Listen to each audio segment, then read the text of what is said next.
नमस्कार दोस्तों, स्वागत है आपके अपने चैनल विधि जुडिशियल एकेडमी में। And in this class we are going to study section 132 of the Indian evidence act which is now 137 BSA.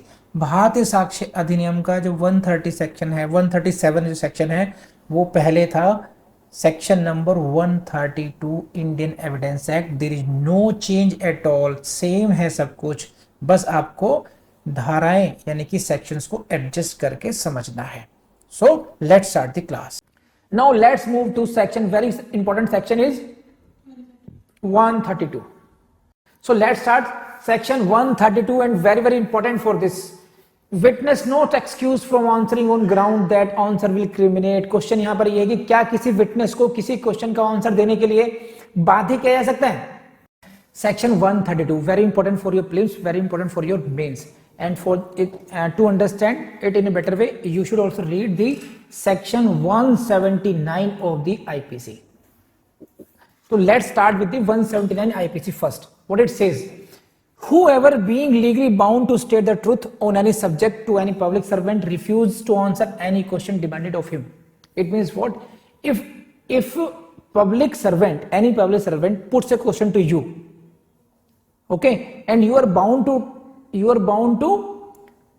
tell the truth to him, and you refuse to answer that question, you will be punished under section 179. It means what? IPC की 179 section आपको punish करेगी कब? जब आप किसी प्रश्न का उत्तर देने से मना कर देंगे. If you refuse to answer any question, you can be punished under section 179 IPC. It means what? कि 179 जो आईपीसी जनरल लॉ है, जो जनरल लॉ है वो आपको हर क्वेश्चन का उत्तर देने के लिए बाउंड करता है, एक जनरल आपकी ड्यूटी बना देता है. If you will not answer the question you can be punished under 179. You got it? तो there is a kind of compulsion under section 179 IPC to answer the question of public servant. समझ में आ गई नहीं बात अभी? तो इसका मतलब क्या होगा? एक जनरल कंपल्शन सभी के पास है, सभी पर है कि अगर कोई पब्लिक सर्वेंट आपसे कोई क्वेश्चन पुट करता है तो आपको उसका आंसर देना चाहिए. You are bound to answer the question. सही है? झूठा देंगे तो उसकी रेमेडी अलग होगी. You can be compelled under section 179, otherwise there is a punishment. It means what? Implied compulsion वहां पर है. आंसर नहीं करोगे तो पनिशमेंट मिलेगा. अब आप 132 में आ जाइए. क्या कहता है? A witness shall not be excused from answering any question as to any matter relevant to the matter in issue in any suit or in any civil or criminal proceedings upon the ground. चलिए इसको पढ़ने से पहले मैं आपको background समझाता हूं. कोई भी केस, क्रिमिनल केस आए या सिविल प्रोसीडिंग्स आए कोर्ट में, What is the purpose? Purpose is the justice. न्याय होना चाहिए. कोर्ट का मतलब ही यह है कि न्याय होना चाहिए. न्याय तब होगा जब विटनेसेस सच को सामने लेकर के आएंगे. कोर्ट के सामने सच है कि नहीं है? और विटनेसेस तब सामने लेकर आएंगे सच्चाई को जब वो बेफिक्र होंगे कि भाई हम सच तो बताएंगे हम, लेकिन कहीं ऐसा ना हो सच बताने पर हमारे ही गले में फंदा पड़ जाए. तो पहले तो यह सिस्टम था कि a witness was having privilege, कि मेरा मन है मैं बताऊं आपको या नहीं बताऊं. अब अगर वो विटनेस के पास उसको वो फ्रीडम दे दी जाए, किसी विटनेस को कंपेल नहीं किया जाए, तो बहुत सारे ऐसे पक्ष हैं जो वो छुपा जाएगा और कोर्ट के सामने सच्चाई कभी नहीं आएगी. समझ रहे मतलब? कोर्ट के सामने सच्चाई कभी भी नहीं आएगी. लेकिन अब क्या किया जाए? कोर्ट के सामने सच्चाई भी लानी है और विटनेस को यह भी डर निकालना है कि भाई अगर मैंने सच्चाई बता दी तो कहीं मेरे ऊपर ही क्रिमिनल प्रोसिक्यूशन नहीं आ जाए. तो इन दोनों की बैलेंसिंग के लिए सेक्शन 132 को लाया गया है कि विटनेस को कंपेल तो किया जाएगा, लेकिन साथ ही साथ विटनेस को प्रोटेक्शन भी दिया जाएगा. You can be compelled but you can be protected as well. This is the theme of section 132. Compulsion with protection. Compulsion with protection. समझ में मतलब नहीं आई है? अब देखो कैसे, मैं इस सेक्शन को इसमें पढ़ाता हूं। देखिए, ए witness shall not be excused from answering any question. ऐसे देखो, सी द स्लाइड।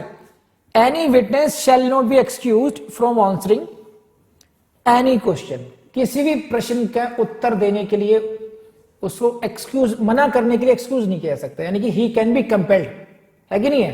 क्या कैसा क्वेश्चन है ये बहुत इंपॉर्टेंट है कि क्वेश्चन कौन सा होना चाहिए। Any question relevant to the matter in issue in any suit और इन एनी सिविल और क्रिमिनल प्रोसीडिंग्स। ये जो प्रश्न है, ये जो मुद्दा है, जो फैक्ट्स इन इश्यू है, उससे संबंधित है, that is relevant to matter in issue. Question is not superfluous question, this question is very important to determine the truth in the matter. तो you can not be excuse from answering this question on the ground, किस ground पर? That answer to such question will criminate और will land directly और indirectly to criminate such witness. की अगर मैंने इस question का उत्तर दिया तो ये मुझे ही क्रिमिनेट करेगा, मेरे पर ही आरोप आ जाएगा, या डायरेक्टली और इनडायरेक्टली मेरे पर कोई क्रिमिनल लायबिलिटी आरोपित हो जाएगी। समझे बात आप? ये तो विटनेस ये नहीं कह सकता कि अगर मैं इस क्वेश्चन का आंसर दूंगा तो मैं ही मेरे फंदे में ही, मेरे गले में फंदा फंस जाएगा, मैं नहीं दूंगा। इस ग्राउंड पर आपको उस प्रश्न का उत्तर देने से एक्सक्यूज नहीं किया जा सकता। You can be compelled, it means you can be, no you will have to answer this question. समझे मतलब? या इट विल एक्सपोज और टेंड डायरेक्टली और indirectly to expose such witness to a penalty और फॉरफीचर ऑफ एनी काइंड। तो किसी प्रकार की मेरे पे सिविल लायबिलिटी आ जाएगी, किसी प्रकार की मेरे पास क्रिमिनल लायबिलिटी आ जाएगी। इस ग्राउंड पर I can not be excuse as a witness, I can be compelled under section 132 evidence act. No privilege is there. अब समझिए, कंपल्शन को समझना है। यहां पर पहली बात है हम कब कहें कि विटनेस इज कंपेल्ड और नॉट कंपेल्ड। उसके लिए आपको मैं देखता हूं स्लाइड। देखिए, ये है कुछ क्वेश्चंस ऐसे हैं, विटनेस वॉलंटरी आंसर से क्वेश्चन, उससे अच्छे से उस प्रश्न का जवाब दे रहा है, सही है। एंड सेकंड कैटेगरी कौन सी क्वेश्चन की? Witness is compelled to answer a question, कि नो जवाब दीजिए आप। कब कहें कि व्हेन विटनेस वाज कंपेल्ड और नॉट? गॉट इट और not? When witness objects to a question being put to him, कि मैं इस क्वेश्चन का आंसर नहीं दूंगा, ऑब्जेक्शन। और when he asked the court to be excuse from giving answer, जनाब मैं इस क्वेश्चन का आंसर देना नहीं चाहता, है ना, और कोर्ट कहे नहीं आपको उत्तर देना होगा। या तो विटनेस कहेगी क्वेश्चन पूछने को ही मना कर दे, या फिर वो एज ए रिजॉर्ट जज साहब से, जज साहब I don't want to give this answer. But when the presiding officer says no you will have to answer this, then it will be said that witness is compelled to answer this question. देखिए, ये compulsion जानना बहुत जरूरी है कि उस witness ने जो बात कही वो अंडर कंपल्शन कही या वॉलंटरीली कही। तो एक तो कंपल्शन 179 का है, वो जनरल कंपल्शन है, उसकी बात नहीं कर रहे। हर एक की ड्यूटी है कि सच बताए कोर्ट के सामने, क्वेश्चन का answer they.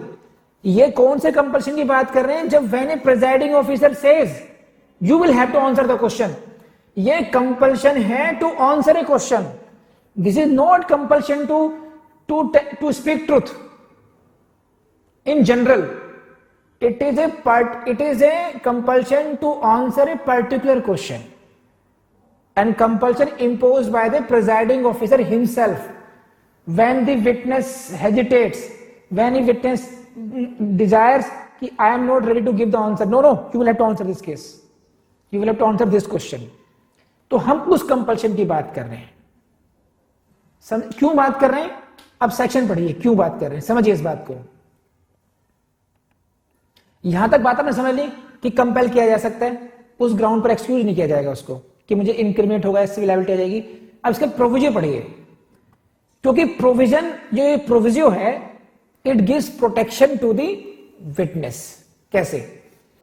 Provided that no such answer which a witness shall be compelled to give shall subject him to any arrest or prosecution or be proved against him in any criminal proceedings except a prosecution for giving false evidence by such answer.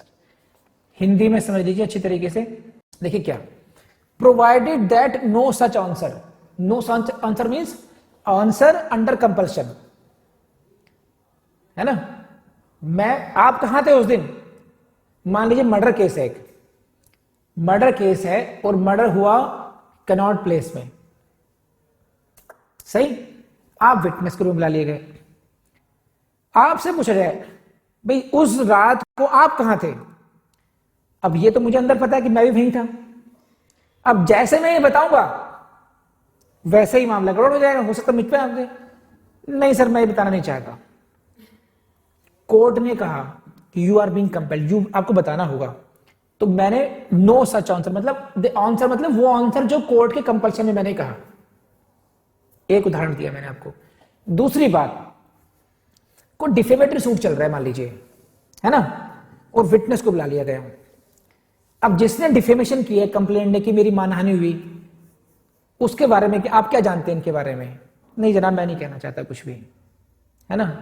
नहीं बताना पड़ेगा आपको कि जनाब मैं जो जो कच्चे चिट्ठे खोलूंगा इनके, तो कहीं ऐसा ना हो मुझ पे ही आपका केस हो जाए. फिर ये इनके मैं सारे रात जानता हूं लेकिन बताऊंगा नहीं मैं, क्योंकि जो मैं बोलूंगा वो डिफेमेटरी होगा. जज साहब ने कहा no, you will have to tell the truth.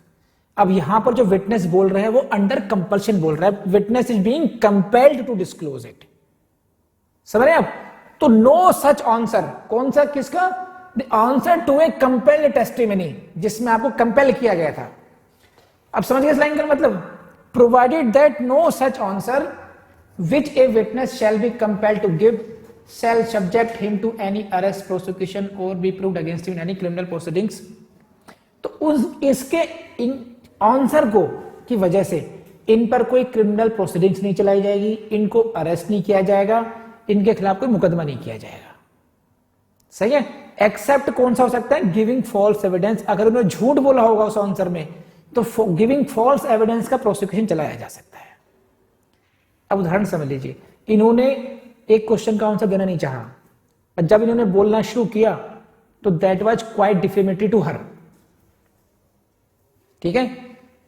Now you can not prosecute her because of whatever she said. Why? She will be protected by this proviso to 132. और क्यों? Because it was said under compulsion. अब मान लीजिए वही बात, हाँ जी आप क्या जानते हैं? हाँ जनाब मैं ये जानती हूं. देन शी कैन सू हर. आप उदाहरण समझ लीजिए, ए और बी के बीच में केस चल रहा है. Case is related to defamation. Got it? I am the plaintiff, she defamed me. I am plaintiff, तो मैं डिफेमेशन का सूट लेकर के आया हूं. She is a witness. अब एक क्वेश्चन पूछा गया इनके बारे में. मेरा कहना यह है कि इनका डिफेंस यह है कि ये प्लेंटिफ तो हर एक के पास मुकदमा करता रहता है ऐसे ही, किससे मेरी मानहानि कर दी. इनसे पूछा जा रहा है इनके बारे में अब कि आप इनके बारे में क्या जानती हैं, डिफेंडेंट के बारे में. But she refuse to answer the question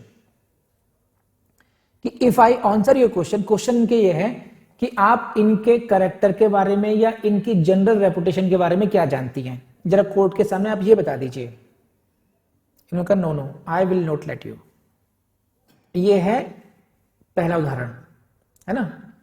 या इन्होंने कहा हाँ सर मैं सब कुछ जानती हूं, कोई कंपल्शन नहीं है, हाँ मैं बताती हूं, ये ऐसा करती हैं, ये वैसा करती हैं, दिस दैट, पूरे तार खोल के रख दिया इन्होंने. सही है. Now she can sue her for defamation because इन्होंने जो बताया वो अंडर कंपल्सन नहीं बताया. और 132 का जो प्रोटेक्शन मिलता वो तभी मिलता जब आपने कंपेल्ड करके, कोर्ट आपसे कंपल्शन में बुलवाती आपसे. दूसरी कंडीशन क्या है? सर मैं नहीं बताऊंगी, अगर मैं इनके बारे में बताऊंगी तो कल को मैं ही फंस जाऊंगी. कोर्ट प्रेजाइडिंग ऑफिसर ने कहा नहीं, आपको आंसर करना पड़ेगा. It means what? Now she is being compelled to answer the question. तो the compelled testimony will be protected under this. ये जो प्रोटेक्शन मिला हुआ है कि no such answer shall subject him to any arrest, prosecution और criminal proceedings, वो किसको प्रोटेक्शन मिला हुआ है? वो कंपेल्ड टेस्टिमनी को मिला हुआ है, वो वॉलंटरी आंसरिंग को नहीं मिला हुआ। इसी बात को इस तरीके से समझ लीजिए, विटनेस वॉलंटरी आंसर से question, no protection is granted. अगर वो गलत सलत बोलेगा तो उसको जो प्रोविजन का कोई भी प्रोटेक्शन नहीं मिलेगा। उसके it means what, he can be arrested, he can be subjected to criminal prosecution, any criminal proceedings may be started against him if he is voluntarily saying something wrong, ठीक है। But if he is being compelled to answer, he will get the protection of proviso 132. It is simple. कर लेंगे अब। A witness shall not be excused from answering any question. This is, a witness shall not be excused from answering any question relevant to the matter in issue in any suit or in civil or criminal proceedings. यानी कि आपको compel तो किया ही जा सकता है, excuse नहीं मिलेगा आपको इस ग्राउंड पर। किस ग्राउंड पर? अपॉन द ग्राउंड कि The answer to such question will criminate me, या कोई सिविल और क्रिमिनल लायबिलिटी उस पर आ जाएगी। इस ग्राउंड पर आपको माफीनामा नहीं मिलेगा, आपको क्वेश्चन का आंसर तो देना ही पड़ेगा, लेकिन बिकॉज ऑफ प्रोविजन ये भी प्रोटेक्शन है आपको कि जो भी आंसर आप देंगे उसकी वजह से आप पर कोई क्रिमिनल मुकदमा या आपकी अरेस्ट वगैरह भी नहीं होगी। केवल एक ही मुकदमा आप पे चल सकता है, गिविंग फॉल्स एविडेंस। अगर आपने झूठा आंसर दिया, झूठी गवाही दी, तो गिविंग फॉल्स एविडेंस का प्रोसिक्यूशन चल सकता है बस आपको। तो this is 132। This statements made by a person during investigation under section 161 CrPC, कि ये जो प्रोटेक्शन की बात कर रहे हैं हम, कहां, क्या ये 161 में जो पुलिस ऑफिसर स्टेटमेंट रिकॉर्ड करते हैं और वहां पर कोई विटनेस अगर रिफ्यूज करता है और क्या वहां पर एप्लीकेबल होगा? Answer is no. पढ़ लीजिए जरा बताइए। An investigation made under this chapter may be a proceeding, but is certainly not a suit or civil or criminal proceeding. Okay, a person who is interrogated under section 161 by a police officer making a witness and making an investigation is not a witness. जब कोई police officer आपसे investigate कर रहा है किसी case में तो वो विटनेस नहीं है। And 132 is applicable only in case of witness. तो यहां से क्वेश्चन आता है कि क्या पुलिस ऑफिसर इन्वेस्टिगेटिंग ऑफिसर जो है उसको रिफ्यूज कर कंपेल करता है तो वहां पर ये प्रोटेक्शन लागू होगा? नहीं लागू होगा, नहीं लागू होगा ये, ठीक है। अब civil proceeding may be a suit और it may not be a suit, ध्यान रखना। Every suit is not, every civil proceeding is not a suit. Suit is only proceeding which is initiated by a plaint, है कि नहीं है? तो suit और civil proceeding को ये अंतर है। Yes, in this is general definition, A suit is initiated by a plaint. तो बहुत सारी सिविल प्रोसीडिंग्स ऐसी हो सकती हैं जो सूट से इनिशिएट नहीं होती हैं, तो जरूरी नहीं कि हर सिविल प्रोसीडिंग सूट ही हो, ठीक है। So this is all about 132। कर लेंगे आप लोग अब 130, 131 एंड 132 सब समझा दिया मैंने आपको ये, ठीक है जी, थैंक यू। तो दोस्तों मुझे पूरी उम्मीद है कि ये क्लास आपको पसंद आई होगी, and if it is so please I will need your comment. आपका कमेंट मिल जाएगा तो बहुत अच्छी बात है। इनके नोट्स हम लोगों ने वेबसाइट पर अपलोड कर दिए हैं, उसका लिंक आपको डिस्क्रिप्शन में मिल जाएगा। और साथ ही साथ आपको मैं ये कहना चाहूँगा कि हमने एक बहुत छोटा सा कोर्स क्रिएट किया है, उसका बुक समझ लीजिए आप एक तरीके से। You can use that as a book. उसमें क्या मिलेगा, हमारे ऐप पर आपको एक कोर्स मिल जाएगा। उसमें क्या होगा, इन सभी के नोट्स की डाउनलोडेबल कॉपी मिलेगी आपको। नंबर 2, वहाँ पर आपको वन लाइनर या और भी डिफरेंट तरीके के नोट्स हो सकते हैं, वो हम आपको अपलोड करते रहेंगे उसमें। और सबसे बड़ी बात यह है कि उसमें आपको मिलेगा जो यूट्यूब पे पॉसिबल ही नहीं है, वो ऐप पर आपको MCQ सॉल्व करने के लिए एक टेस्ट सीरीज मिलेगी। उसमें आपको प्रोविजन बेस्ड भी क्वेश्चंस मिलेंगे BSA के, उसमें आपको एंटायर टेस्ट भी मिलेंगे आपको, तो जिनकी आप प्रैक्टिस करते रहिएगा तो वो कोर्स बहुत यूज़फुल होगा आपके लिए। और उसकी कॉस्ट ज़्यादा नहीं होगी, मेरे ख्याल से देख लेना आप कितनी की होगी, लगभग एक जैसे बुक की कॉस्ट होती है उतनी ही कॉस्ट होगी लगभग। तो दैट्स यू शुड हैव, मेरा यही सजेशन है। तो with these words let's end this class and मैं फिर आपसे वही कहूँगा, देखिए आपका कॉन्फिडेंस, सेल्फ कॉन्फिडेंस मैटर करेगा। और आपको जो टेक्निक सिखाई गई है, टेक्निक में मैंने बहुत समझाया आपको कि रिवीजन बहुत मस्ट है, प्रैक्टिस बहुत मस्ट है। और इस चैनल की जो अदर प्लेलिस्ट हैं उनको एक्सप्लोर करना नहीं भूलेंगे आप।